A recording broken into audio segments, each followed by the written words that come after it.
Welcome back. Hey. Welcome back. Welcome back. Welcome back. This is Panther Sports Zone, and it's your boy Cameron Swan. I'm Cyril Neville. I'm Zachary Gooden. And the first topic, we'll be talking about the Patriots and the Cowboys upcoming game. So how y'all feel about that? Who got the dub? Who y'all see? I'm sorry, but I really want the Patriots to win, but for some reason I just feel like the Cowboys are going to end up winning. Oh, man. I don't know why. Man. I can't trust you. You out. No, I'm not the op. I really want the Patriots to win. I just don't trust their offense. Like, I really don't. I don't trust But at the Dallas same time- in any way, shape, form, or fashion. I don't trust their offense. I don't trust their defense. I don't trust their special teams. Well, you can kind of trust Dak now for some No, you can't. for some reason. No, you can't. No. 400-yard games, and Look. the next game he throw for 190 and 4 interceptions. No, I you got the want Patriots in a Dak blowout. to keep having good games. I And then don't. once the playoffs hit, just crash. It hurts way more that way, though. I think If you build up, and just I think the hit the scariest ground. part of this game is you don't know if Zeke Elliott is going to have a breakout game since he's been in a slump for the past couple of games. no breakout. But I think the Patriots defense is strong. They've had a couple of mishaps here and there, but Tom Brady will pick things back up. The defense, the secondary of the Cowboys isn't consistent, and I think he can expose some of the secondary so long as he tries to stay away from Byron Jones. I think he's the most dangerous person in the secondary for the Cowboys. So Yeah, I but have Byron the Jones Patriots been winning. getting targeted. Yeah, he's been getting targeted, but I just think he's the most talented of the secondary crew. I look into it, I can say it's gonna be a very difficult game to decide who's gonna win. Because going into the season, both of the teams have been heavily favored to win their games. This is the first time that it's like you on the side like who's gonna win. I can say that New England's gonna pull out. It's gonna be a close game. And my prediction, I'll say 23-17. It'll be a close game like that. I say that Tom Brady, he's still Tom Brady. He's still TB12. He's still gonna find a way to pull out the game, regardless of what's going on with the offense. I think you have to take into account like where they're playing. I think circumstances would be different if they were playing in Dallas, Yeah, but it's in Foxborough, and I'm not sure how the weather is going to be. I don't know if it's starting to get real cold and real snowy down there. Probably not So ready. it probably is. It might be. Shoot, I don't know. But I think that's a big factor. Crowd noise will be a factor, and just the fact that Tom Brady, Father Time's been catching up to him, and I think he's going to fight Father Time right back. And I think he's going to try and make some plays. I think he's going to throw for somewhere around 350 yards for the game. 350. Yeah, 350. You're funny. 350. I'll give him 200. I'll give him 250. I'll give him 250. I'll give him 200. I'll give him 250. Who you gonna throw it I to? Julian. He can throw it to Julian. I really think he's going to use his I running think backs a lot. that rookie's back. Harry the Q. I think he's so. back. I'm not sure. But how do y'all feel about the Saints and the Panthers? Because you know it's the battle of the NFC South. I really like Christian McCaffrey, and I think they have some mishaps and stuff to deal with their quarterbacks. You know, since they have more media around Cam Newton possibly wanting to be traded or being open to trades, I think that might have effect. But the Saints are going to key in on Christian McCaffrey. I expect the Saints to win, so I don't know what the score would be. They're going to key in on Christian McCaffrey, but I think the way Christian McCaffrey is playing right now, he's still going to have a couple plays. I don't know if he's going to have a big 180, something like that, yards. I think maybe at the most 110, 120. That's enough to keep them in the game, but ultimately I think the Saints win. That offense is just way overpowered. Well, I'm biased. I'm a Saints fan, so you already know who I got. But look, I know my division, so this game is either gonna be a close game, or we just gonna blow them out. That's simple. Because every time we play Carolina, if we key in on Christian and he don't do nothing, it's over. It's wraps. Because who are they going And to Kyle Allen, who's Kyle Allen?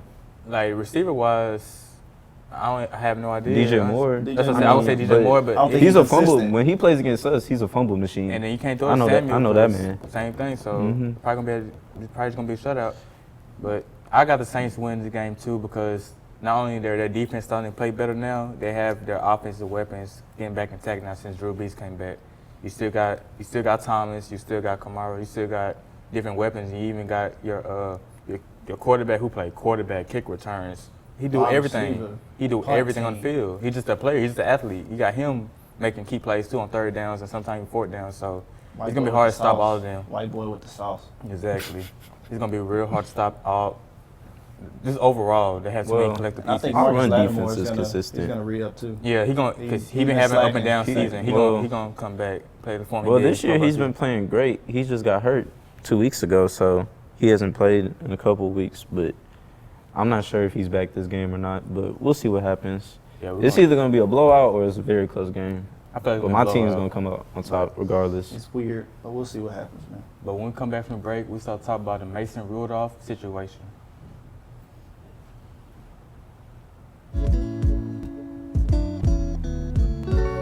Your girls have been with you through every moment of your life. They were with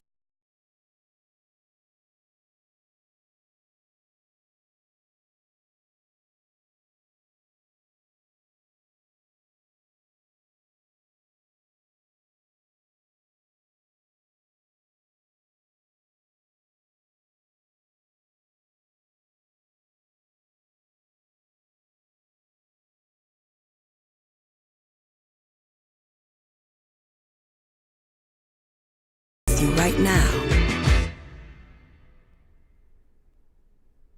But how well do you know them? Knowing your breasts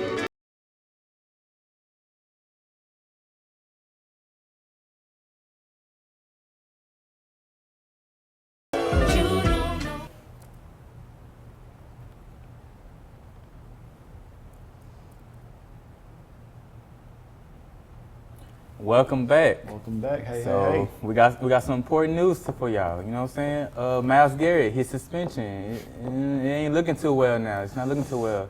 His appeal has been denied. So we won't see Myles Garrett for a minute. So how do y'all feel about this situation? I mean, I still expected it to get denied. I mean, you hit a man on the head with the helmet. You ripped the helmet off. Could have broke dude's neck. You could have killed dude. It's a shaky situation, but it's still a lot of stuff to look at because of rumors that there was racial slurs said by Mason Rudolph. So I think the suspicion is going to send a message to the NFL that like we don't tolerate this. But the part that's interesting is that hitting someone on a helmet, that's always been in the rules. So I mean, maybe the suspicion might have been a little steep, but everything that they're doing for the most part is within the rules. Mm-hmm. Yeah, the appeal and the racial slur is like, it's two different conversations now. So the appeal, I don't know what he expected. He should have known. You hit somebody in the head with a helmet, and if he had his front part of the helmet and said "whop," yeah, that man would have been gone. Big gone. But as far as the racial slur, I feel like if Myles Garrett would have just came out earlier and said that he said that, I feel like it would have brought the attention more on that than him actually hitting the guy in the head with the helmet. It still would have been involved, but the main topic would have been the racial slur. I beg to differ, just from the simple fact that Myles Garrett he pulled dude's But helmet if somebody said that to you, off. Of course, like I would have easily came out to the media. Yeah, he said that. He called me that, we had a and problem, then for real. and I just want to see like what the Steelers like roster's gonna do. Are they gonna charge up on Mason and just be like, "Yo, did you say this or not?" I feel like that's how this situation should be handled. That's an interesting talk for the locker room. Because Mason Rudolph got his lawyers to handle all this and legal team to do all this when, it's on you. Like, You're supposed to come you had a part out of this. and confront this. So, I don't know. How I look at it, both of y'all correct. I'm gonna tie back to both of y'all comments. So basically, I feel like when Myles Garrett, he should have came out earlier and said something. But at the same time, I also feel like the NFL should have waited on the suspension. The reason why I say that is because I feel like they should investigate into Mason Rudolph's comments and see if it was true or not, Yeah. and put more effort into that for punishing one person. If in all parties, should all parties get? I feel like all parties should Yeah. got. The procedures in the NFL is just always off. Like, one moment they'll investigate a situation for a while, then other times they'll just jump in real quick, give a quick little suspension.